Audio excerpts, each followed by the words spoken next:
اعوذ باللہ من الشیطان اللعین الرجیم بسم اللہ الرحمن الرحیم۔ السلام علیکم ناظرین، میں ولی مصوی محرم کی اسپیشل ٹرانسمیشن کربلا اور عصر حاضر کے ساتھ آپ کی خدمت میں حاضر ہیں۔ آج پہلی یکم محرم ہے، پروردگار کی بارگاہ میں دعا گو بھی ہیں اور پر امید بھی ہیں کہ پوری دنیا میں آپ جہاں کہیں بھی ہوں گے صدقے میں محمد وآل محمد علیہ السلام کے خیر و عافیت سے ہوں گے۔ تو ناظرین، اس محرم اور عصر حاضر کے عنوان سے پروگرام ہم نے جو ہے وہ ترتیب دیے ہیں اور روزانہ اسی کے اوپر سلسلے وار گفتگو کو مرحلہ وار آگے بڑھاتے ہوئے لے کر جائیں گے، اور اس موضوع کے اوپر گفتگو کرنے کے لیے ہمارے ساتھ موجود رہیں گے علامہ امین شہیدی صاحب پاکستان سے قبلہ۔ آپ کی خدمت میں سلام عرض کرتے ہیں اور آپ کی خدمت میں پرسہ پیش کرتے ہیں۔ وعلیکم السلام ورحمۃ اللہ وبرکاتہ۔ جزاک اللہ قبلہ۔ رسول تھوڑی سی طویلی گفتگو سے جو ہے وہ پروگرام کا آغاز کریں تاکہ تاریخ کربلا، اس کے اندر عرفانی پہلو، امام کی شجاعت، امام کی جو نگاہیں دیکھ رہی تھیں وہ تمام چیزیں کیا تھیں، اس وقت کا منظرنامہ کیا تھا، اس وقت کے تمام حالات کیا تھے، ان تمام چیزوں کو لے کر جو وہ ایک مرحلے وار جو ہے وہ آگے بڑھا جائے۔ تو رسول اللہ صلی اللہ علیہ وآلہ وسلم کے بعد ابھی ایک زیادہ عرصہ بھی نہ گزرا تھا اور ان کی یادیں دلوں کے اندر نقش تھیں کہ امت جو ہے وہ نواز رسول کے قتل کے در پہ ہو گئی۔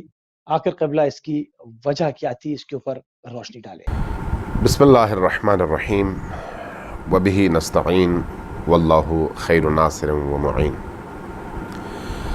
سب سے پہلے میں اپنے تمام ناظرین کو محرم الحرام تاریخ کے اس عظیم مہینے کی مناسبت سے جس کا چاند نظر آ گیا ہے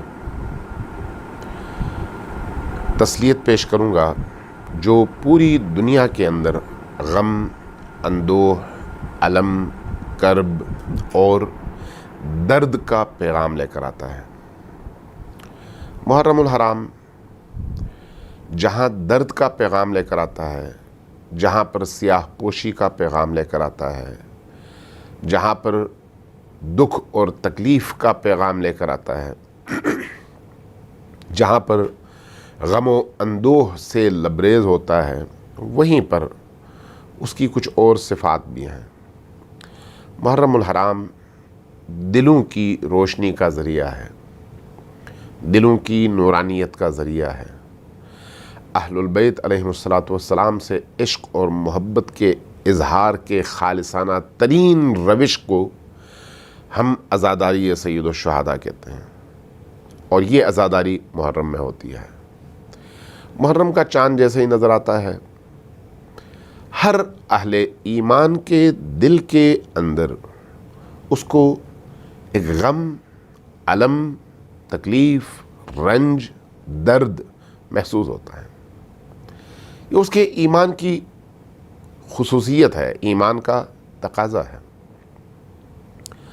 اس اعتبار سے تمام اہل ایمان کو، اہل اسلام کو، محبان اہل البیت کو، عاشقان اہل البیت کو، عزاداران سید الشہداء کو، عزاداران شہدائے کربلا کو اور عاشقان آل رسول کو میں محرم الحرام کے حوالے سے تسلیت پیش کروں گا۔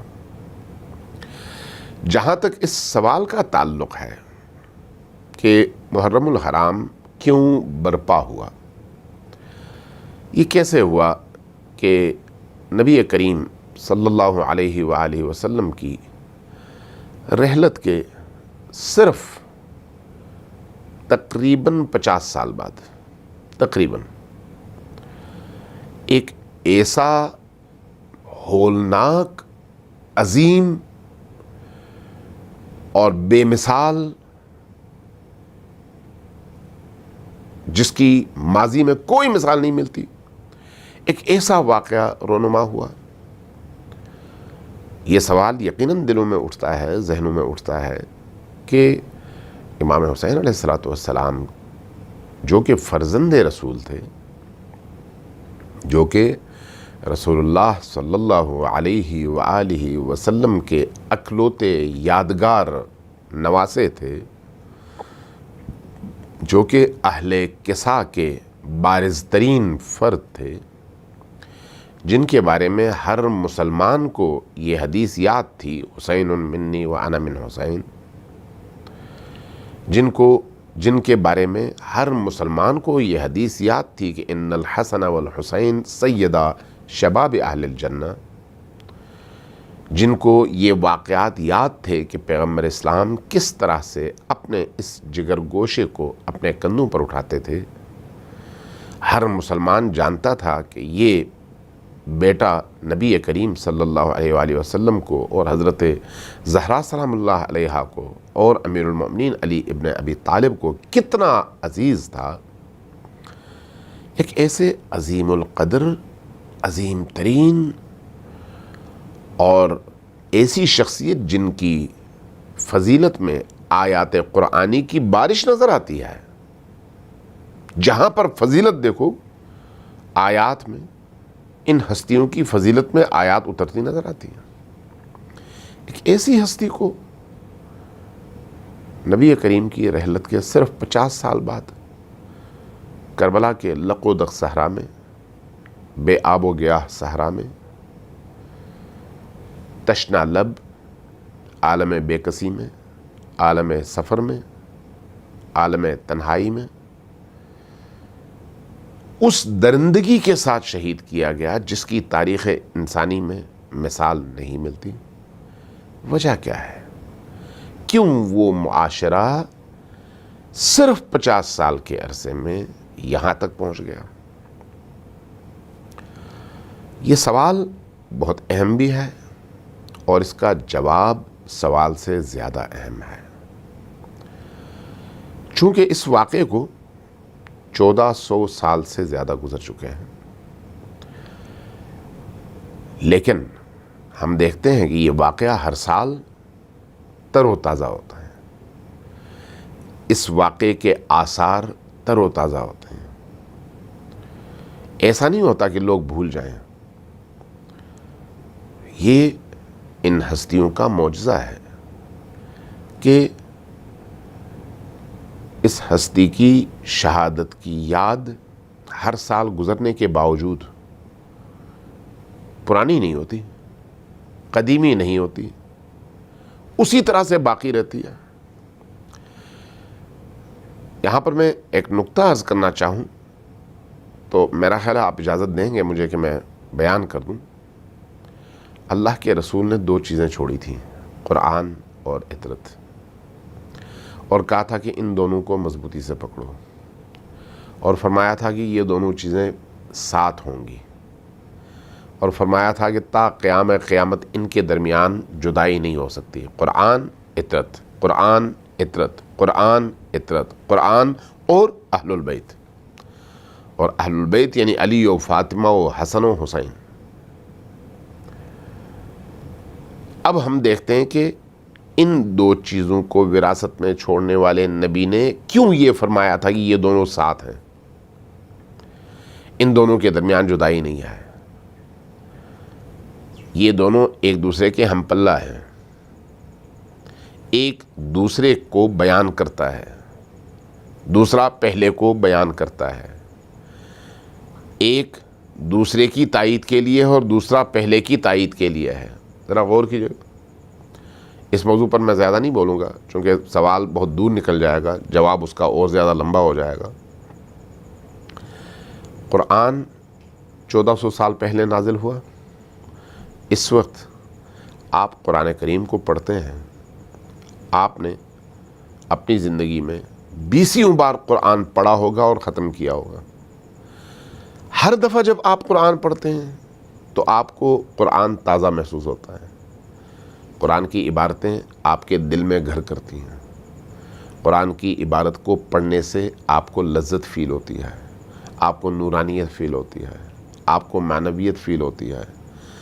کبھی بھی آپ یہ نہیں محسوس کرتے یہ آیت میں پہلے پڑھ چکا تھا اور اب میرے اندر کوئی اس کے لیے بیزاری اور تنگی کی کیفیت ہو، اکتاہٹ کی کیفیت ہو، کبھی بھی آپ یہ محسوس نہیں کرتے قرآن کے حوالے سے۔ قاریان قرآن صبح سے شام تک، حافظان قرآن صبح سے شام تک بار بار تکرار کرتے ہیں لیکن کبھی بھی تھکن محسوس نہیں کرتے۔ دنیا کی کوئی کتاب اٹھا کر دیکھ لیں، اس کتاب کو 2 دفعہ اگر آپ پڑھ لیں گے تو تیسری دفعہ پڑھتے ہوئے آپ بیزاری محسوس کریں گے، لیکن یہاں پر ایسا نہیں ہوتا، قرآن میں ایسا نہیں ہوتا. ہو بہو یہی کیفیت اہل البیت کی ہے. اہل البیت کا تذکرہ آپ جتنا زیادہ کریں تھکن نہیں ہوتی، اکتاہٹ نہیں ہوتی، بیزاری کی کیفیت پیدا نہیں ہوتی. آپ جب گفتگو کرتے ہیں تو اس سے آپ اپنے اندر ایک نورانیت محسوس کرتے ہیں. جب آپ اس اہل البیت کے کسی فرد کا ذکر کرتے ہیں تو آپ اپنے اندر معنویت، روحانیت، پاکیزگی، طراوت، نور، روشنی، لذت فیل کرتے ہیں. کیوں؟ اس لیے کہ قرآن اور اہل البیت ایک دوسرے سے جدا نہیں ہیں. اہل البیت کو چھوڑ کر آپ کسی اور کا تذکرہ کر کے دیکھ لیں، 2 واقعات 4 دفعہ بار بار آپ سنیں گے تو اس کے بعد آپ میں اکتاہٹ پیدا ہوگی. لیکن یہ کیسا تذکرہ ہے جس کو ہر سال آپ دہراتے ہیں، سال کے اندر کئی بار دہراتے ہیں، اس کے باوجود جب کبھی آپ سنتے ہیں آپ کا دل بھر آتا ہے. جب کبھی آپ سنتے ہیں آپ کے دل کی کیفیت عجیب ہو جاتی ہے، بے چینی عجیب ہو جاتی ہے. جب کبھی آپ سنتے ہیں آپ کی آنسوں سے نم ہو جاتی ہیں. اس لیے کہ قرآن اور اہل البیت ایک دوسرے کے ہم پلہ بھی ہیں، ایک دوسرے کے بیانگر بھی ہیں، اور ایک دوسرے سے جڑے ہوئے بھی ہیں. اب ذرا آتے ہیں آپ کے سوال کی طرف. نبی کریم صلی اللہ علیہ وآلہ وسلم نے اس اسلامی معاشرے کی بنیاد رکھی، اور معاشرے کی بنیاد اس طرح سے رکھی کہ ان انسانوں کو فکری حوالے سے، معنوی حوالے سے، علمی حوالے سے، ذہنی حوالے سے، قلبی حوالے سے، باطنی حوالے سے اللہ سے جوڑ سکیں. ان کے اندر پاکیزگی پیدا کریں، ان کے اندر تزکیہ روح پیدا کریں، ان کے اندر روشنی اور نور پیدا کریں. اللہ ولی الذین آمنوا یخرجہم من الظلمات الی النور. جب لوگ ایمان لاتے ہیں تو اللہ کیا کرتا ہے؟ ان کو ظلمتوں سے نکال کر ایمان کی نورانیت میں داخل کرتا ہے. نبی کریم اسی لیے آتے ہیں کہ لوگوں کو نور کی وادیوں میں داخل کر سکیں. نور کی وادیوں میں داخل کرنے کا مطلب گناہ سے بچانا، اس کا مطلب آلودگی سے بچانا، اس کا مطلب ہر اس کثافت اور گندگی سے بچانا جو انسان کو ملکوت کی طرف جاتے ہوئے انسان کو کھینچ کر ناسوت میں پھنسا دیتا ہے. انسان عروج کے لیے ہے، اوپر جانے کے لیے ہے، لیکن دنیاوی تعلقات، دنیا کی خواہشات، دنیا کی نعمتیں، دنیا کی طلب، دنیا کی ہوس، دنیا کی خواہش، دنیاوی شہوتیں انسان کو اوپر سے نیچے لاتی ہیں، اور اللہ کی دعوت انسان کو نیچے سے اوپر لے جاتی ہے. انبیاء آتے ہیں نیچے سے اوپر لے جانے کے لیے، شیطان آتا ہے اوپر سے نیچے لانے کے لیے. یہی وجہ ہے کہ نبی کریم کی دعوت دعوت اللہ تھی، دعوت نور الی النور تھی. اب جب نبی کریم صلی اللہ علیہ وآلہ وسلم نے غدیر خم میں ان تمام تفصیلات کے ساتھ جو آپ کو معلوم ہے، جب اعلان ولایت فرمایا اور مسلمانوں نے اعلان ولایت کو انحراف کا شکار کر دیا اور ولایت علی کو دوستی علی میں تبدیل کر دیا، اور اعلان کر دیا کہ نبی کریم نے صرف یہ کہا تھا کہ جس کا میں دوست ہوں علی اس کا دوست، بس بات ختم ہو گئی. جو علی کی ولایت تھی، علی کی خلافت تھی، علی کی حاکمیت تھی، علی کی امامت تھی، وہ امیر المؤمنین علی ابن ابی طالب سے چھیننے کی کوشش کی. اس کے بعد 2 اسلام سامنے آئے. ایک اسلام وہ جو نبی اور آل نے کہا، ایک اسلام وہ جس کی بنیاد سقیفہ میں پڑی. جب 2 اسلام ہوئے، ابتدا میں سقیفہ سے پہلے تک ان کی جڑیں ایک تھیں، سقیفہ میں 2 اس کی شکلیں بنی. زمانہ جیسے جیسے آگے بڑھتا گیا یہ 2 شکلیں بھی آگے بڑھتی چلی گئیں. جیسے جیسے یہ دو شکلیں آگے بڑھتی چلی گئیں، چونکہ ان دو شکلوں کے درمیان تضادات تھے، ان دو شکلوں کے درمیان اختلافات تھے، ان دو شکلوں کے درمیان عملی حوالے سے فرق تھا، اس لیے وہ فرق، وہ اختلاف اور وہ تضاد ان دونوں کو ایک دوسرے سے دور تر لے جاتا چلا گیا۔ جیسے جیسے زمانہ آگے بڑھتا چلا گیا، یہ دو اسلام ایک دوسرے سے دور ہوتے چلے گئے۔ ایک اسلام وہ ہے جس میں تزکیے پر زور ہے، جس میں تقوی پر زور ہے، جس میں پاکیزگی پر زور ہے، جس میں ایثار پر زور ہے، جس میں دنیا کی خواہش اور شہوانی خواہشات کو مارنے پر زور ہے، جس میں انسان کی روحانی تربیت اور پرورش پر زور ہے۔ دوسرا اسلام وہ ہے جو لوگوں کو طاقت کی دعوت دیتا ہے، لوگوں کو پیسہ کمانے کی دعوت دیتا ہے، لوگوں کو جاگیریں بنانے کی دعوت دیتا ہے، لوگوں کو عہدے کی طرف آنے کی دعوت دیتا ہے۔ نتیجتاً اس لڑائی میں بہت سارے لوگ مارے جاتے ہیں، نتیجتاً اس کشمکش میں خود صحابہ کے درمیان اختلافات پیدا ہوتے ہیں، اس کشمکش میں بہت سارے لوگ جو بیعت سے انکاری ہوتے ہیں ان کا قتل عام ہوتا ہے، اس کشمکش کے نتیجے میں بہت سارے لوگوں پر یہ عنوان قائم کیا جاتا ہے یا الزام لگایا جاتا ہے کہ انہوں نے زکوٰۃ سے منع کیا ہے، زکوٰۃ دینے سے منع کیا ہے، اور مانعین زکوٰۃ کے عنوان سے انہی اصحاب رسول کو جنہوں نے سقیفائی خلافت کا انکار کیا یا ماننے سے گریزاں رہے ان کو قتل کیا جاتا ہے، جس کے نتیجے میں علی اور آل علی کی محبت کو ایک عیب بنا دیا جاتا ہے، جس کے نتیجے میں در زہرا آتش سوزی کا نشانہ بنتا ہے، جس کے نتیجے میں محسن شہید ہوتے ہیں، جس کے نتیجے میں حضرت فاطمۃ الزہرا سلام اللہ علیہا نبی کریم کے صرف 6 ماہ بعد کے عرصے کے اندر اللہ کی بارگاہ میں تشریف لے جاتی ہیں، جس کے نتیجے میں 25 سال تک امیر المؤمنین یعصوب الدین علی ابن ابی طالب علیہ السلام خانہ نشین ہو جاتے ہیں، اور اس زمام اقتدار کے معاملات میں عملی طور پر اپنا کوئی رول ادا نہیں کرتے۔ ہاں کہیں پر دین سے انحراف لازم آئے تو وہاں پر فوراً اٹھتے ہیں اور دین کو انحراف سے بچاتے ہیں۔ جو لوگ دین میں انحراف پیدا کرنا چاہتے ہیں انہیں حتی الامکان واعظ، نصیحت، گفتگو اور آیات و روایات اور احادیث کے بیان کے ذریعے سے واپس درست رستے پر گامزن کرنے کی کوشش کرتے ہیں۔ یوں 25 سال کا عرصہ گزر جاتا ہے۔ ان 25 سالوں میں حضرت ابوبکر کی خلافت شامل ہے، حضرت عمر کی خلافت شامل ہے، حضرت عثمان کی خلافت شامل ہے۔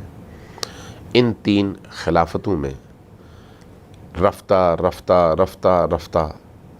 اختلافات، مسائل اور مشکلات، چپقلشیں، دنیا طلبی اور دیگر امور اس مقام تک پہنچ جاتے ہیں کہ اب نوبت یہاں تک آتی ہے کہ خلیفہ ثالث کے اپنے دور میں، یعنی تیسرے خلیفہ کے دور میں، لوگ یہاں تک پہنچتے ہیں کہ اپنی وراثتیں سونے کی اینٹوں کی شکل میں اپنے بچوں کو منتقل کرتے ہیں۔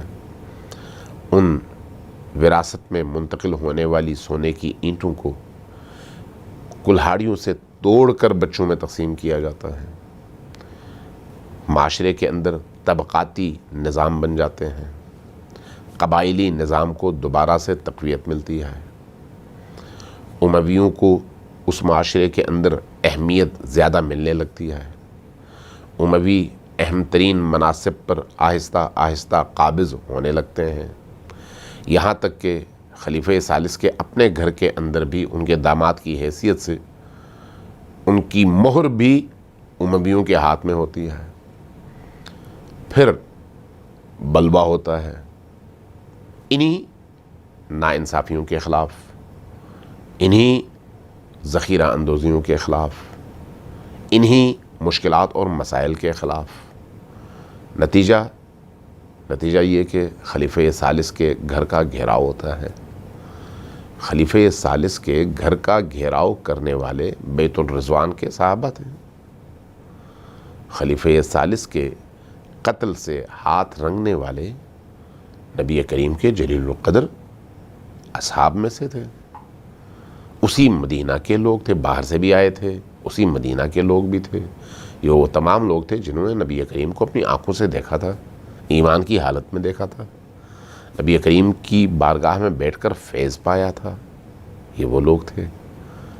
نتیجتاً اسلامی معاشرہ نبی کریم کے بنائے ہوئے ان معیارات سے آہستہ آہستہ آہستہ آہستہ گر کر اس مقام تک پہنچ جاتا ہے جہاں پر پھر اس کی روح مزمحل ہو جاتی ہے۔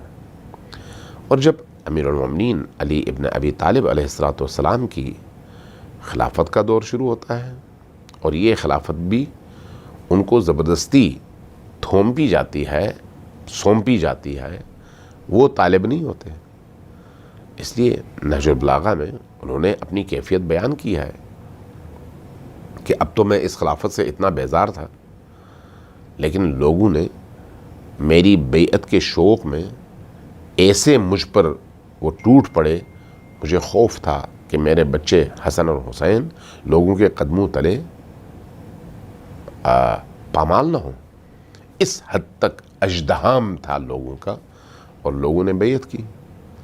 امیر المومنین نے اس مجبوری کے تحت کہ اب تمام لوگ خود آ رہے ہیں کہ یا امیر المومنین اب آپ کے علاوہ کوئی اس ریاست اور حکومت کو سنبھال نہیں سکتا، لہٰذا امیر المومنین کی بارگاہ میں آئے اور خلافت امیر المومنین کے سپرد کر دی اور بیعت کر لی۔ اب یہ جو بیعت ہوئی، امیر المومنین کی بیعت، اس بیعت کے پیچھے اگر آپ دیکھیں لوگوں نے، یعنی جو اصول اہل سنت علماء نے وضع کیے ہیں، حضرت ابوبکر کی خلافت کے حوالے سے، حضرت عمر کی خلافت کے حوالے سے، حضرت عثمان کی خلافت کے حوالے سے، جو مختلف اصول وضع کیے ہیں خلافت کی خلافت تک پہنچنے کے حوالے سے اور خلافت کسی فرد کو سونپنے کے حوالے سے، انہی معیارات کے تحت امیر المومنین کو خلافت لوگوں نے دی۔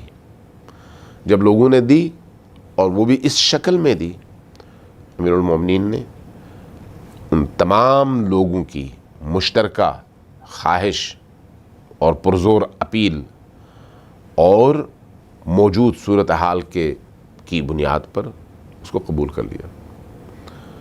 خلافت منعقد ہو گئی۔ شیعہ سنی دونوں اس چیز کو لکھتے ہیں، اہل سنت کے تمام مورخین نے اس کو لکھا ہے۔ خلافت قائم ہو گئی۔ خلافت قائم ہونے کے بعد اب جن لوگوں کو امیر المومنین سے بیر تھا انہوں نے اپنا رستہ الگ کیا۔ جن لوگوں کو امیر المومنین سے توقع تھی کہ ہمیں کوئی گورنری ملے گی، کوئی عہدہ ملے گا، اور امیر المومنین ان کو جانتے تھے، انہوں نے ان کو عہدہ نہیں دیا، انہوں نے بھی اپنا رستہ الگ کر لیا۔ پھر جن لوگوں کو یہ خوف تھا کہ گورنری ان سے چھن جائے گی،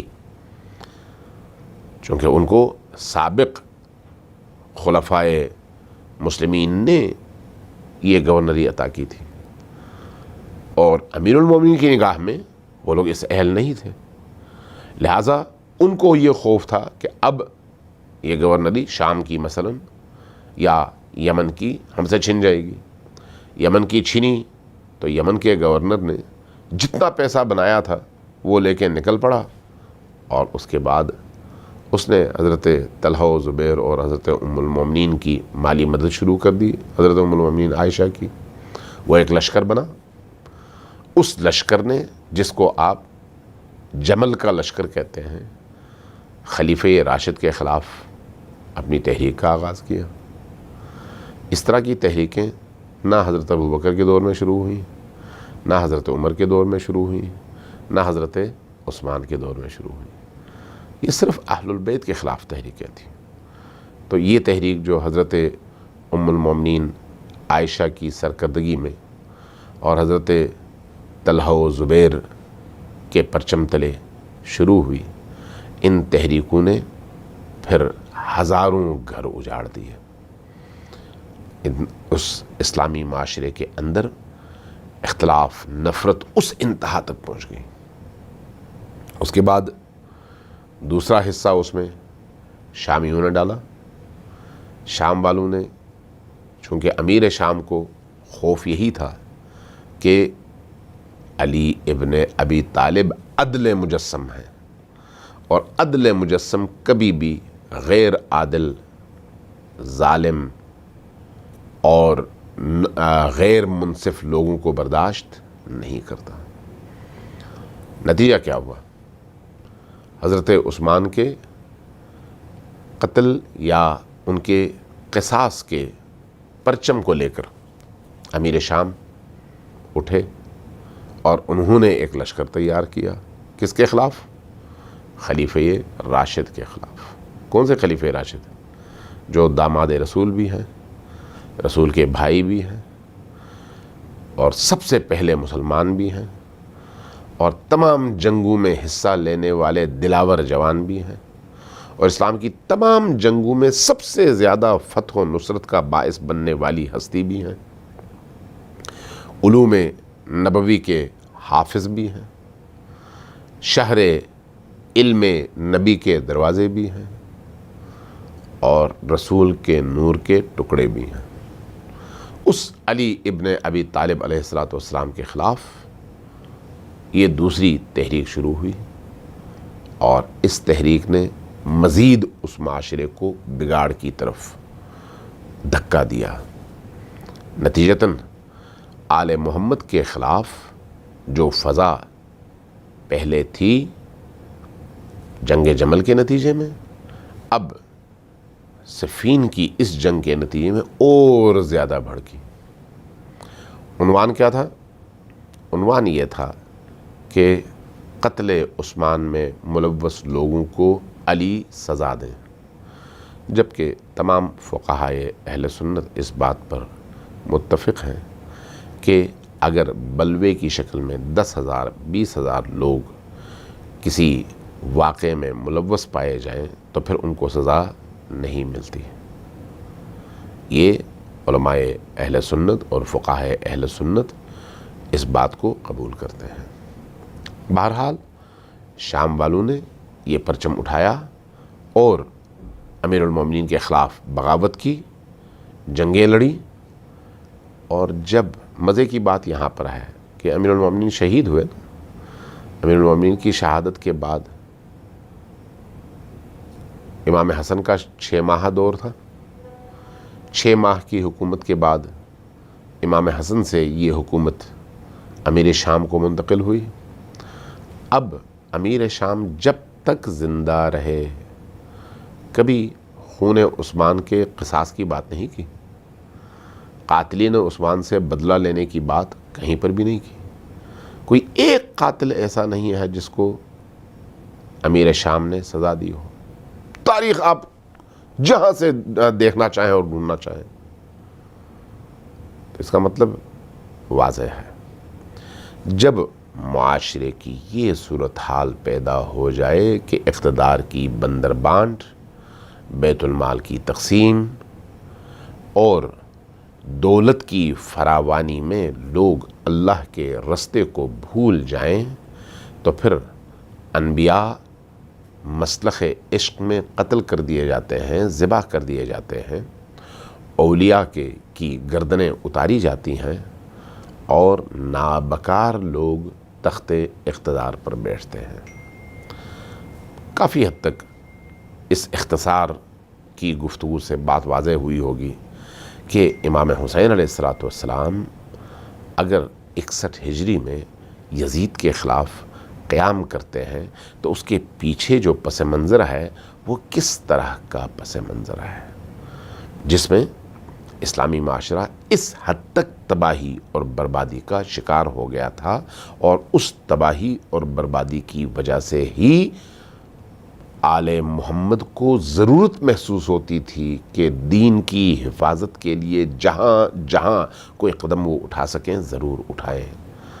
امیر المومنین علی بن ابی طالب نے بھی اسی طرح سے قدم اٹھایا، امام حسن مجتبیٰ نے بھی اسی طرح سے قدم اٹھایا، لیکن ایک مشکل آن پڑی، وہ یہ ہے کہ جب امیر شام معاویہ ابن ابی سفیان کا انتقال ہونے لگا تو اس شخص نے یزید ابن معاویہ اپنے بیٹے کو، جو اپنے زمانے کا بدنام ترین، پلیت ترین، کثیف ترین، گندہ ترین، ظالم ترین، فاسق ترین شخص تھا، جو شراب پیتا تھا، جو محارم کے ساتھ منہ کالا کرتا تھا، جو بندروں کو نچاتا تھا، جو جوے کھیلتا تھا، ہر وہ کام جس سے شریعت نے منع کیا تھا یہ شخص وہ سارے کام انجام دیتا تھا۔ ایک ایسے شخص کو خلافت سونپی گئی۔ جب اس شخص کو خلافت سونپی گئی تو پھر حسین ابن علی کا امتحان تھا کہ کیا اس کے مقابلے میں اب خاموش رہا جائے یا پھر قیام کیا جائے۔ لہٰذا امام حسین علیہ السلام ایک ایسے مرحلے پر میدان میں آئے جب اسلامی خلافت کا قرآنی اور نبوی تصور دفن ہو چکا تھا، خلافت ملوکیت اور بادشاہت میں تبدیل ہو چکی تھی، اور اب بادشاہ کا ہر عمل اسلام کے نام پر انجام پاتا لیکن سراسر کفر ہوتا۔ اب اگر یہاں پر امام حسین علیہ السلام خاموش رہتے ہیں، یہاں پر امام حسین علیہ السلام اگر لب نہ کھولتے، یہاں پر امام حسین علیہ السلام اگر گھر سے نہ نکلتے، تو پھر آج جو کچھ یزید کرتا وہی اسلام کہلاتا۔ جو کچھ یزید نے کیا وہی اسلامی شعائر کی شکل ڈھال لیتے، وہی کام۔ اس لیے امام حسین کے مقابلے میں ان کی نگاہوں کے سامنے دو رستے تھے، ایک یہ کہ اپنی جان دیں، قربانی دیں، اپنی نسل کو قربان کریں، اپنے بچوں کو قربان کریں، اور اس کے مقابلے میں یزید کے چہرے سے وہ پردہ ہٹا کر دنیا کو بتا دیں کہ یہ سراپا کفر ہے، یہ سراپا فساد ہے، یہ سراپا ظلم ہے، اس کا اسلام سے کسی طرح کا کوئی تعلق نہیں ہے۔ دوسرا رستہ یہ تھا کہ مدینہ میں دیگر اہل مدینہ کی طرح سے یا اہل مکہ کی طرح سے آرام سے بیٹھ جاتے، اپنی زندگی گزارتے اور پرامن زندگی گزارتے، آرام کی زندگی، بیوی بچوں کے ساتھ، بہن بھائیوں کے ساتھ، خاندان کے ساتھ۔ لیکن حسین ابن علی علیہ السلام کی بارگاہ میں جو چیز اہم تھی وہ خاندان نہیں، آرام و آسائش نہیں، وہ اسلام تھا۔ اس لیے آپ نے اسلام کو سامنے رکھتے ہوئے سر اٹھایا، علم اٹھایا، اور پھر اپنی اس کربلائی تحریک کا آغاز فرمایا۔ قبلہ کیا وجوہات کیا تھیں، کیا وجوہات بنی کہ امام نے جو ہے وہ قیام کیا؟ کیا قیام کے علاوہ اور کوئی راستہ موجود نہ تھا؟ کیا قیام ہی ناگزیر ہو گیا تھا؟ اس کے اوپر ذرا تاریخی حقائق ذرا پیش فرمائیں، کیا منظرنامہ کیا تھا، اس کے اوپر روشنی ڈالیں قبلہ۔ دیکھیے، امام حسین علیہ السلام چونکہ دیکھ رہے تھے کہ امیر شام نے یزید ابن معاویہ کو خلافت سونپی ہے اور اس کے لیے گراؤنڈ ہموار کیا ہے۔ امیر شام نے اس کام کے لیے مکہ کا سفر کیا، مدینہ کا سفر کیا، اصحاب رسول، تابعین، تبع تابعین، جو سرکردہ لوگ تھے ان سے وہ ملا، اور ان سرکردہ لوگوں کے سامنے، بعض کے سامنے یہ چیز ڈالی بھی، پھینکی بھی کہ میں ایسا کوئی ارادہ رکھتا ہوں۔ بعض لوگوں کو علم بھی تھا۔ ایسی فضا میں حسین ابن علی علیہ السلام جس خانوادے کی آغوش کے پروردہ اور تربیت یافتہ تھے، اس کا تقاضا یہ تھا کہ حسین خاموش نہ رہتے۔ حسین کے سامنے خاموشی سوال ہی پیدا نہیں ہوتا کہ خاموش رہتے وہ. خاموشی کا مطلب کیا ہے؟ حسین ابن علی علیہ السلام کو ہم وارث انبیاء سمجھتے ہیں, وارث قرآن سمجھتے ہیں. اہل البیت قرآن کے تالی تلو ہیں, یعنی دوسرے لفظوں میں قرآن کے ہم وزن ہیں, اور اللہ کے نبی کی وراثت میں جہاں قرآن ہے وہاں پر اہل البیت ہے. جہاں قرآن کی ذمہ داری ہے وہیں پر اہل البیت کی بھی ذمہ داری ہے دین کی حفاظت کرنا. کیا قرآن کسی ظالم کے مقابلے میں خاموش ہے؟ نہیں ہے. کیا قرآن کسی مفسد کے مقابلے میں خاموش ہے؟ درگزر نہیں. کیا قرآن کسی قاتل کے مقابلے میں خاموش ہے؟ نہیں. قرآن بولتا ہے اور للکارتا ہے, ذمہ داری بیان کرتا ہے, قاتل کی سزا بیان کرتا ہے, مفسد کی سزا بیان کرتا ہے. تو آپ یہ توقع کیسے رکھ سکتے ہیں کہ اہل البیت خاموش رہیں جبکہ وہ بولتے قرآن ہیں؟ بولتے قرآن کو کیسے خاموش کیا جا سکتا ہے؟ لہٰذا امام حسین علیہ السلام چونکہ وارث انبیاء تھے, وارث آدم سے لے کر نوح تک اور نوح سے لے کر نبی کریم تک تمام انبیاء کے وارث. ہم زیارت وارثہ میں بھی یہی پڑھتے ہیں, السلام علیک یا وارث آدم صفت اللہ. حضرت آدم صفی اللہ کے وارث, عیسیٰ روح اللہ کے وارث, موسیٰ کلیم اللہ کے وارث, ابراہیم خلیل اللہ کے وارث, محمد حبیب اللہ کے وارث, علی ولی اللہ کے وارث. جو وارث انبیاء ہو وہ انبیاء کی میراث کو لٹتے ہوئے نہیں دیکھ سکتا. انبیاء کی مسند پر فاسق ترین اور فاسد ترین شخص کو بیٹھتے ہوئے نہیں دیکھ سکتا. لہٰذا امام حسین علیہ السلام کے سامنے ایک ہی رستہ تھا.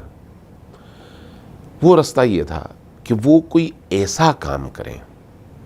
یہاں پر ایک میں نقطہ آپ کی خدمت میں عرض کروں, آپ کے تمام ناظرین کی خدمت میں, کہ معاشرہ اتنا بے حس ہو چکا تھا کہ ایسے فاسق اور فاجر لوگوں کو وہ معاشرہ بڑی آسانی سے تحمل کرتا تھا, برداشت کرتا تھا, رد عمل نہیں دکھاتا تھا. جب انسان کے جسم کو کینسر لگ جائے, کینسر جتنا پھیلے اتنی بڑی سرجری کی ضرورت ہوتی ہے. کینسر جتنا کم ہو, ابتدائی سٹیجز پہ ہو, سرجری بھی اتنی ہی چھوٹی اور کم ہوتی ہے. میڈیکل کا اصول ہے. یہی میڈیکل کا اصول انسانی معاشرے پر بھی اپلائی ہوتا ہے. اگر پورا انسانی معاشرہ اس حد تک بے حس ہو جائے کہ ان کی آنکھوں کے سامنے شرابی مسند نبی پر بیٹھ جائیں, زانی مسند نبوی پر بیٹھ جائیں, فاسق منبر نبوی پر بیٹھ جائیں, اور معاشرہ بے حس ہو, ان کو بالکل کوئی فکر نہ ہو, کوئی انہیں پریشانی نہ ہو کہ مسند نبی پر کائنات کے غلیظ ترین لوگ بیٹھے ہوئے ہیں, تو ایسی صورت میں اس بے حسی سے نکالنے کے لیے اتنے ہی بڑے آپریشن اور سرجری کی ضرورت ہوتی ہے. حسین ابن علی علیہ السلام اس چیز کو بہت اچھی طرح سے سمجھتے تھے. یہی وجہ ہے کہ امام حسین علیہ السلام نے جب یزید کی تخت نشینی ہو رہی تھی تو اس وقت تمام حاجیوں کو منا میں جمع فرمایا تھا, اور منا میں جمع فرما کر وہاں پر آپ نے لوگوں کو بتایا. پہلے لوگوں سے پوچھا, میں اس تفصیل میں نہیں جاتا, پہلے لوگوں سے پوچھا کہ میں کون ہوں. لوگوں نے اعتراف کیا کہ آپ نبی کے واحد فرزند ہیں, نبی کے وارث ہیں, نبی کے نواسے ہیں, اہل البیت کے تنہا فرد ہیں, پنجتن پاک کے تنہا فرد ہیں, اصحاب کسا کے تنہا فرد ہیں, علی اور فاطمہ کے دل کا چین ہیں, اور جنت کے سردار ہیں. تمام چیزوں کو لوگوں نے قبول کیا. کہا تم کون ہو؟ کہا کہ ہم تو عام مسلمان ہیں.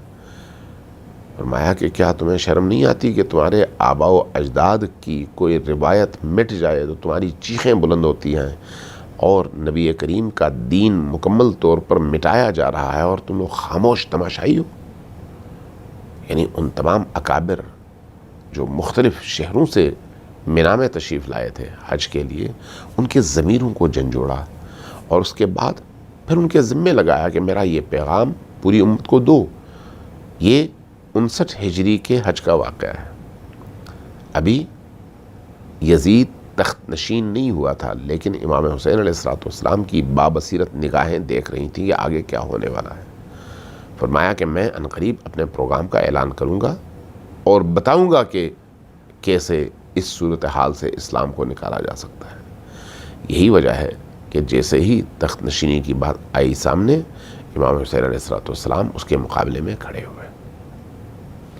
اس لیے اگر آپ تاریخ پڑھیں تو امیر شام نے، معاویہ ابن ابی سفیان نے، یزید ابن معاویہ کو جو نصیحت کی تھی وہ یہی کی تھی کہ عبداللہ ابن عمر، عبداللہ ابن زبیر اور عبداللہ ابن علی یعنی ابا عبداللہ الحسین، ان سے بیعت طلب نہ کرنا، ان کو چھیڑنا نہیں، چونکہ اگر چھیڑو گے تو تمہیں رد عمل کا سامنا کرنا پڑے گا۔ رد عمل کا سامنا دوسروں نے جو کیا وہ بھی واضح ہے، اور امام حسین علیہ السلام نے جو کیا وہ بھی واضح ہے۔ امام حسین علیہ السلام کے سامنے اتنی عظیم قربانی دے کر ہی اسلام کو بچانے کا راستہ موجود تھا۔ اگر اتنی عظیم قربانی نہ دی جاتی تو چہرے یزید سے کبھی بھی پردہ نہ اٹھتا۔ تاریخ کے اوراق کے پیچھے، غبار کے پیچھے یہ واقعہ چھپ جاتا ہے۔ اس واقعے کے زندہ ہونے کی سب سے بڑی وجہ یہی ہے کہ امام حسین علیہ السلام نے اتنے عظیم انداز میں کربلا میں قربانی دی، جس کے نتیجے میں یہ واقعہ چھپایا نہ جا سکے اور یزید گالی بن جائے، اور اس کے بعد اس کی حکومت بھی گالی بن جائے۔ لہٰذا امام حسین علیہ السلام کے سامنے اس قیام کے علاوہ کوئی اور ایسا راستہ موجود نہیں تھا جس کے ذریعے سے اسلام کو بچایا جا سکے اور مسلمانوں کے ضمیروں کو زندہ کیا جا سکے۔ قبلہ، کیا امام مظلوم سید الشہداء امام حسین علیہ السلام کے پیش نظر کیا اس وقت کے صرف موجودہ حالات تھے، یا آپ کی نگاہ قیامت تک کے حالات پہ تھی؟ کیونکہ ہم دیکھتے ہیں کہ لوگ بار بار آپ کے پاس آتے تھے، آپ کے ساتھ میٹنگز ہوتی تھیں، اور آپ یہی فرماتے تھے کہ جو میں دیکھ رہا ہوں وہ تم نہیں دیکھ پا رہے ہو۔ تو وہ کیا چیز تھی جو اور لوگ نہیں دیکھ پا رہے تھے اور نگاہ امام کے اندر تھی، امام کے پیش نگاہ وہ تمام معاملات تھے؟ اس کے اوپر قبلہ گفتگو فرمائیں۔ دیکھیے، ہم جب مکتب اہل البیت کے ایک پیروکار کی حیثیت سے قرآن اور نبی کریم اور اہل البیت علیہ السلام کی تعلیمات کو پڑھتے ہیں تو ہم دو حوالوں سے پڑھتے ہیں۔ ایک یہ کہ نبی کریم نے کیا فرمایا، دوسرا یہ کہ وہ اپنے جس مقام پر فائز تھے اس مقام پر فائز ہوتے ہوئے وہ مستقبل کو کس طرح سے دیکھتے تھے۔ اللہ تبارک و تعالیٰ اس کائنات کا مدیر اور مدبر ہے۔ اس کائنات کے تمام سسٹمز کو اللہ مینیج کرتا ہے۔ اللہ اے سے زی تک تمام چیزوں پر محیط ہے۔ دنیا میں کوئی شاخ و برگ اور کوئی پتا ایسا نہیں ہے جو اس کے ارادے کے بغیر ہل بھی سکے۔ لہٰذا جو بڑے بڑے واقعات ہوتے ہیں ان واقعات کے پیچھے اسباب اور علل بھی ہوتے ہیں، اور انہی اسباب اور علل کے ساتھ ساتھ اللہ کی حکمتیں اور اس کی مقدرات بھی کار فرما ہوتی ہیں۔ کربلا کا واقعہ صرف وقتی طور پر کسی حکمران کے خلاف جذباتی رد عمل نہیں تھا، چونکہ دین تا قیامت آیا ہے، قیامت تک دین نے قائم رہنا ہے۔ دین کا قیام یہ نہیں ہے کہ آپ صرف نمازیں پڑھیں اور کہیں کہ دین قائم ہو گیا۔ دین کے قیام کا مطلب یہ نہیں ہے کہ روزے میں آپ روزے رکھیں اور اس کے بعد سارا سال اپنی مرضی کریں اور کہیں کہ دین ہے بھائی۔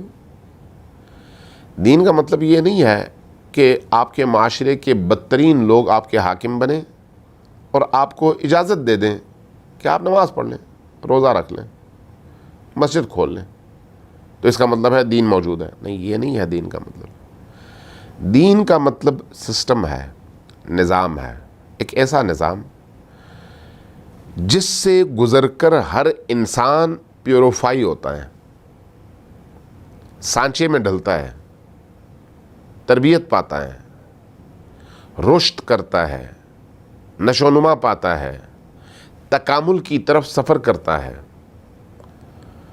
جس طرح سے ایک بچہ پیدائش کے بعد اپنے ایک نیچرل پروسیس کے تحت آہستہ آہستہ بڑھتا ہے اور قد کاٹ نکالتا ہے، لڑکپن میں داخل ہوتا ہے، جوانی میں داخل ہوتا ہے، پھر شادی کرتا ہے، پھر خود باپ بنتا ہے،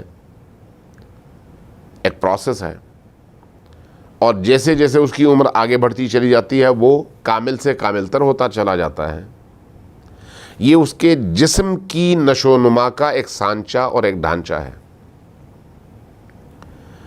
جس سے وہ چاہے یا نہ چاہے جسم اسی انداز میں ایک سٹرکچر کے تحت، ایک پروگرام کے تحت، ایک نیچرل پروسیس کے تحت نشو و نما پاتا ہے۔ دین آتا ہے اس نیچرل پروسیس کے ساتھ ساتھ انسان کو فکری حوالے سے، روح کے حوالے سے، سوچ کے حوالے سے، پریکٹیکلٹی کے حوالے سے، اس کے پریکٹیکل اعمال کے حوالے سے اس کو ایک سانچے میں ڈھال کر ایک مومن بنائے۔ اگر آپ اس نیچرل پروسیس کو دیکھیں تو ایک کافر اور مسلمان میں کوئی فرق نہیں ہے، ہندو، یہودی، عیسائی اور مسلم میں کوئی فرق نہیں ہے، سب کا پروسیس وہی ہے۔ لیکن جب آپ اسلام کی بات کرتے ہیں تو اسلام کی نگاہ میں جب ایک شخص لا الہ الا اللہ محمد الرسول اللہ کہتا ہے تو اس کلمے کو پڑھنے کے بعد وہ اپنی روح، اپنی سوچ، اپنی فکر، اپنی توانائیاں، اپنے بیہیویئرز، اپنے اخلاق، اپنے رویے اور اپنے اعمال کے لحاظ سے ایک سانچے میں ڈھلنے کا اعلان کرتا ہے کہ میں لا الہ الا اللہ محمد رسول اللہ کے سانچے میں اپنے آپ کو ڈھالوں گا۔ فرد کی بھی یہ ذمہ داری ہے اور معاشرے کی بھی، اور فرد ہی سے معاشرہ تشکیل پاتا ہے۔ اس لیے میں نے یہ عرض کیا کہ ایک شخص اگر کہے لا الہ الا اللہ اور نماز پڑھ لے، روزہ رکھے اور اس کے بعد باقی زندگی جو کرنا چاہے کرے، تو اس کا مطلب یہ ہے کہ اس نے اس سانچے میں اپنے آپ کو نہیں ڈالا۔ یہ اسلام نہیں ہے۔ اسلام اس مکمل ضابطے کا، مکمل سانچے کا نام ہے جس سے معاشرہ گزرتا ہے، صالح معاشرہ بنتا ہے، انسان گزرتا ہے، صالح انسان بنتا ہے۔ انبیاء اسی لیے آتے ہیں، اولیاء اسی لیے آتے ہیں۔ ہم جب اس اعتبار سے اسلام کو دیکھتے ہیں تو ہم یہ کہتے ہیں کہ یہ جو معاشرے کو سنبھالنے، حکومت قائم کرنے، سٹرکچر بنانے کی ذمہ داری ہے، اس کی ذمہ داری ہے جس کو اللہ اہل سمجھے اور اس کو یہ ذمہ داری دے۔ انسان یہ کام اپنی مرضی سے نہیں کر سکتا جب تک وحیانی سرپرستی اور پشتیبانی حاصل نہ ہو اس کو۔ اس لیے خلافت کے مسئلے میں ہمارے اور دوسروں کے درمیان یہ فرق ہے۔ ہم کہتے ہیں کہ خلافت کا اہل وہ ہے جس کو اللہ معین کرے، اور ہمارے دوسرے بھائی کہتے ہیں کہ نہیں، وہ ہے جس کو ہم معین کریں۔ فرق یہاں پر آتا ہے۔ اب آپ اس آئینے میں اگر ائمہ اہل البیت کو دیکھیں تو ائمہ اہل البیت علیہم الصلوۃ والسلام وہ ہستیاں ہیں جن کا انتخاب اللہ نے کیا ہے، نشاندہی اللہ نے کیا ہے، فرد کی نشاندہی اللہ نے اور اس کے رسول نے کیا ہے۔ اس کے کمالات، اس کی خصوصیات، اس کی سوچ، عبودیت، بندگی، مقام، مرتبے، روح کی نورانیت اور پاکیزگی، اور اس مرتبے کی وجہ سے امام حسین علیہ السلام اس سلسلے کی کڑی ہیں۔ لہٰذا جب امام حسین علیہ السلام کوئی قدم اٹھائیں گے تو وہ صرف ظواہر کو دیکھ کر قدم نہیں اٹھائیں گے، صرف ایک وقتی مسئلے کو سامنے رکھتے ہوئے قدم نہیں اٹھائیں گے، بلکہ ان کی نگاہوں کے سامنے آج سے لے کر قیامت تک وہ تمام امور، وہ تمام واقعات، وہ تمام مسائل، وہ تمام حوادث، وہ تمام اہم چیزیں موجود ہوں گی جن کو دیکھتے ہوئے امام حسین اپنا قدم اٹھائیں گے، اور اس قدم کے اثرات بھی رونما ہوں گے۔ لہذا جب آپ اس اعتبار سے دیکھیں گے تو آپ یہ محسوس کریں گے کہ امام حسین علیہ السلام اپنے قیام کے جو اثرات دیکھ رہے تھے وہ اثرات عام افراد نہیں دیکھ رہے تھے۔ بہت سارے اصحاب تھے، بہت سارے اکابر تھے، بہت سارے صحابی زادے تھے جن کو ہم تابعین کہتے ہیں، تبع تابعین موجود تھے، لیکن جو نگاہ حسین ابن علی کی تھی وہ دوسروں کی نہیں تھی۔ اس لیے آپ نے دیکھا جن لوگوں نے یزید کے خلاف قیام نہیں کیا، بعد میں کن کن مشکلات سے وہ گزرے۔ امام حسین نے قیام فرمایا، آج بھی ہر دل میں ان کی یاد، ان کی محبت، ان کا عشق آگ کی صورت میں ہر دل میں موجود ہے۔ جبکہ واقعہ عاشورہ کے بعد بڑے بڑے واقعات مکہ اور مدینہ میں ہوئے، بھول گئی تاریخ، کوئی یاد نہیں کرتا، کوئی بتاتا نہیں ہے۔ تاریخ کے اوراق میں دفن ضرور ہے لیکن معاشرے میں اس کے آثار کوئی نہیں ہے۔ امام حسین دیکھ رہے تھے کہ اگر آج حسین ابن علی نے قیام کیا تو تا قیامت یزیدیت کو سر اٹھانے کا موقع نہیں ملے گا۔ امام حسین یہ دیکھ رہے تھے کہ اگر انہوں نے قیام کیا تو قرآن کی وہ تمام آیات جو انسانی معاشرے کو ظلم کے خلاف بغاوت کے لیے، جبر کے خلاف بغاوت کے لیے، زیادتی کے خلاف متحد ہونے کے لیے، جہالت کے خلاف اپنی قوت استعمال کرنے کے لیے تحریض کرتی ہیں، ترغیب دلاتی ہیں، شوق دلاتی ہیں، ان آیات کے ہیرو کے طور پر حسین ابن علی کا کردار تا قیامت زندہ رہے گا، اور ہر وہ انسان جو دنیا کے کسی بھی کونے میں حق کی خاطر اٹھنے کی خواہش رکھے گا، اس کے سامنے ایک ہی ہیرو ہوگا جس کو حسین ابن علی کہتے ہیں، جس نے اپنی اس بے کسی کے عالم میں بھی حق کی خاطر جو قیام کیا، اس قیام کی طول تاریخ میں کوئی مثال نہیں ملتی۔ امام حسین یہ ساری چیزیں دیکھ رہے تھے۔ امام حسین یہ دیکھ رہے تھے کہ اس کے بعد ایک ایسی قوم تشکیل پائے گی جو ہر دور میں ظلم کے مقابلے میں کھڑی ہو جائے گی، دیکھ رہے تھے۔ امام حسین یہ دیکھ رہے تھے کہ اس کے بعد کسی یزید کو اپنے زمانے میں یزید بننے کی جرأت نہیں ہوگی، اس لیے کہ اس کے سامنے یزید ابن معاویہ کا انجام ہوگا، وہ دیکھ رہے تھے۔ جبکہ وہ لوگ جن کو ان بصیرتوں کا علم نہیں تھا، بصیرت سے عاری تھے، وہ صرف اپنی دو وقت کی روٹی اور عارضی زندگی ہی کی خواہشات اور زنجیروں میں جکڑے ہوئے تھے، اس لیے انہوں نے قیام نہیں کیا۔ جب قیام نہیں کیا تو ایک بہت بڑی اکثریت اہل مکہ کی ایسی ہے، ایک بہت بڑی اکثریت اہل مدینہ کی ایسی ہے جنہوں نے واقعہ کربلا کے بعد ذلت آمیز ترین زندگی گزاری، ذلت آمیز ترین، موت کو ذلت کے ساتھ قبول کیا، لیکن کبھی بھی عزت نہیں پائی۔ حسین ابن علی نے سر کٹا کر جو عزت پائی، وہ عزت ہے جس کی مثال طول تاریخ میں نہیں ملتی، طول تاریخ میں۔